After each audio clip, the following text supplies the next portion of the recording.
Hello everyone, welcome back. हम राज and watching science classes. तो सभी का स्वागत है वर्ड ऑफ वीक में। तो गाइज हमेशा की तरह आप इसका पहले स्क्रीनशॉट ले सकते हैं, जो कि टाइम शुरू होता है अब। And hope you may have taken screenshot. चलिए, तो आप लोग रेडी है? Yes sir. थोड़ा सा जोर से बोलिए। Yes sir. ओके, तो आज का जो हमारा पहला वर्ड है OVER PRICED, क्या पढ़ेंगे इसको? ओवर प्राइस्ड बोलेंगे गाइज। और ओवर प्राइस्ड का मतलब होता है बहुत महंगा। यानी मान लीजिए कि हम कभी किसी मॉल में गए, ठीक है, और देखते हैं ना, पहले कोई भी सामान लेते हैं तो पहले उसका क्या करते हैं, प्राइस देखते हैं ना, प्राइस देखते हैं। अगर ज़्यादा प्राइस का रहेगा छोड़ देते हैं, बड़ा महंगा हो छोड़ रहा, हटा। कम प्राइस वाला रहता है तो खराब भी रहेगा तो आपको क्या अच्छा लगेगा। मतलब गरीब आदमी का, यानी मिडिल क्लास, जैसे हम लोग मिडिल वर्ग के हैं, तो महंगा चीज़ देखते तो कहते हैं खराब हो, घटिया हो। और सस्ता रहता है तो क्या लगता है कि वो अच्छा लग रहा है। और वाकई में अच्छा भी होता है। ज़्यादा महंगा थोड़ा सा नुकसानदायक भी होता है। जैसे मान लीजिए जो मिडिल वर्ग के लोग हैं, अब उसकी स्टेटस है, वो 10,000 के महीना कमाता है। एक बात बताते हैं, और जाके अब 15,000 का कपड़ा पसंद कर लेगा तो शोभा देगा? नहीं ना, शोभा देगा। तो इसीलिए जब भी कोई चीज़ अगर आपको ज़्यादा महंगा दिखे तो उसको हम क्या बोलते हैं? ओवर प्राइस्ड बोलते हैं। क्या बोलते हैं? ओवर प्राइस्ड बोलेंगे। और ओवर प्राइस्ड का मतलब होता है बहुत महंगा। जैसे सपोज कीजिए कोई चीज़ आपको लगा कि बहुत महंगा है, इंग्लिश में बोलना हो आपको तो क्या बोलेंगे? This is over priced. क्या बोलेंगे? This is over priced. ठीक है, चलिए नेक्स्ट है ENEXPENSIV। क्या बोलेंगे? इनएक्सपेंसिव। इनएक्सपेंसिव। और इनएक्सपेंसिव का मतलब होता है बहुत सस्ता। मतलब टी शर्ट गए 199 वाला पसंद आ गया तो क्या है वो? क्या है? इनएक्सपेंसिव है, वो ओवर प्राइस नहीं है। ठीक है, समझ में आ रही बात को? हाँ, तो हमें दिखावे की ज़िंदगी नहीं जीना है ना। हाँ, नेक्स्ट है DILIGENT। क्या बोलेंगे? डिलीजेंट। डिलीजेंट बोलेंगे। क्या बात है, कहाँ कहाँ से लाते हैं आप लोग हैं?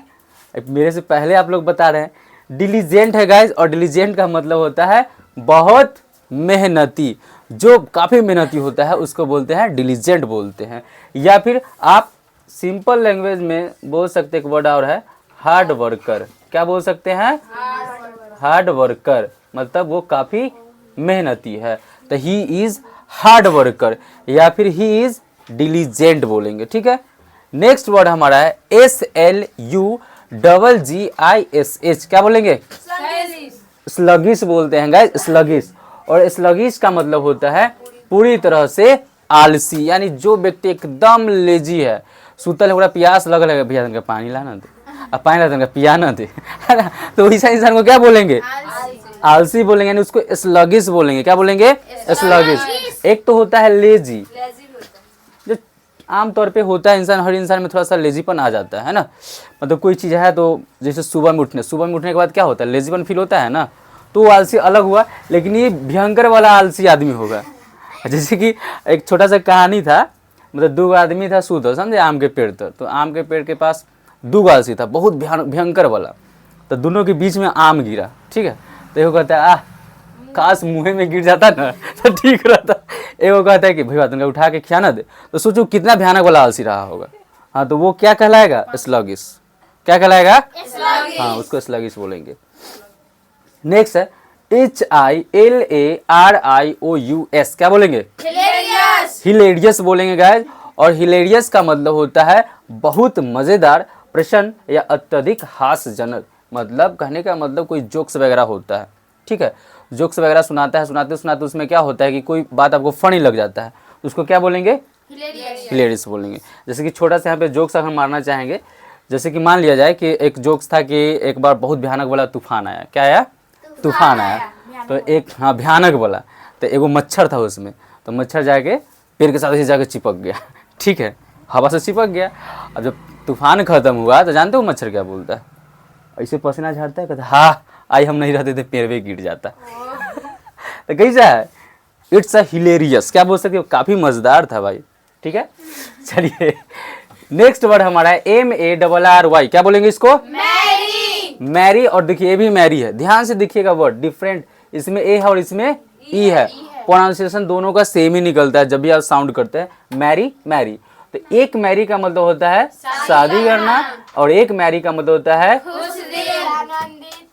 बोला खुश दिल या आनंदित या फिर हंसमुख होता है। ठीक है, इसमें भी देखिए कॉमन है, दोनों का वर्ड देखिए गौर से, PATIENCE, इसमें PATIENT हो गया, तो इसको क्या बोलेंगे, इसको बोलेंगे पेशेंस। क्या बोलेंगे, पेशेंस। और पेशेंस का मतलब होता है धैर्य, सब्र होता है। जैसे बोलते हैं पेशेंस बना के रखो भाई, आपको भी मिलेगा। ठीक है, जैसे कि हैव पेशेंस, पेशेंस बना के रखिए, आप लोग अंग्रेजी जरूर सीखिएगा।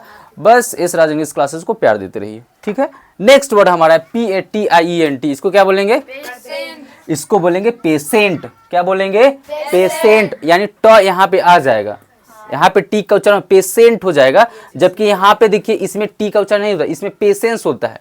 टी को हम क्या करते हैं, साइलेंट कर देते हैं, पेशेंस। ये क्या, इसमें पेशेंट, यहाँ भी ई टी साइलेंट होता है, लेकिन ये टी को बोलना होता है, ये पेशेंट हो जाता है। और पेशेंट का मतलब होता है मरीज। क्या होता है, मरीज। नेक्स्ट है SENI, हाँ NILITY, क्या बोलेंगे, सेनिलिटी। और सेनिलिटी का मतलब होता है बुढ़ापा। बुढ़ापा समझते हो ना, जो एक एज के बाद आ जाती है, जैसे 60 के बाद, 50-60 के बाद कोई एज को हम क्या बोलते हैं, बुढ़ापा बोलते हैं, या वृद्धा एज बोलते हैं। हाँ, यानी जिसको हम दूसरा वर्ड क्या बोल सकते हैं बुढ़ापा का, ओल्ड एज भी बोल सकते हैं। क्या बोल सकते हैं, ओल्ड एज। लेकिन यहाँ पे आपको बिल्कुल नया वर्जन का वर्ड मिलेगा। ठीक है, तो इसलिए बोलते हैं कि इसको थोड़ा सा वीडियो को फैलाइए, सपोर्ट कीजिए, नया नया सीखना है तो, और अपने कजन्स में शेयर कीजिए। तो आई होप आपको ये वर्ड ऑफ द वीक समझ में आया होगा और यहाँ से कुछ ना कुछ आप लर्न किए होंगे। तो जितना हो सके वीडियो को प्यार दीजिए, like share and comment and subscribe also. If you are watching on Facebook then follow, and if you are watching on YouTube then subscribe. Thanks for watching, मिलते हैं नेक्स्ट वीडियो में, तब तक के लिए जय हिंद, जय भारत।